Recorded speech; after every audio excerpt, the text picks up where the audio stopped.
سعودی عرب کی سرکاری تیل کمپنی ارامکو نے ایران جنگ کے باعث معطل ہونے والی تیل کی سپلائی 4 ماہ بعد بحال کر دی۔ غیر ملکی خبر ایجنسی کے مطابق شپنگ ڈیٹا سے پتہ چلتا ہے کہ سعودی ارامکو نے اپنے راس تنورہ ٹرمینل سے تیل کی لوڈنگ کا سلسلہ دوبارہ شروع کر دیا۔ 2 بڑے بحری جہاز ٹرمینل پر تیل لوڈ کیے جا رہے ہیں، جن پر 20 لاکھ بیرل تیل لادا جا سکتا ہے۔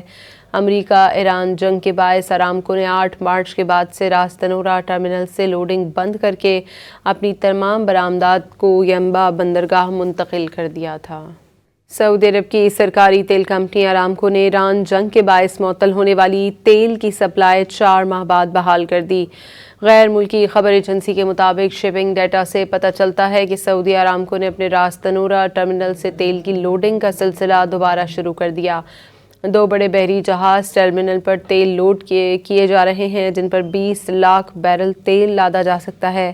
امریکہ ایران جنگ کے باعث ارامکو نے 8 مارچ کے بعد سے راس تنورہ ٹرمینل سے لوڈنگ بند کر کے اپنی تمام برآمدات کو ینبع بندرگاہ منتقل کر دیا تھا۔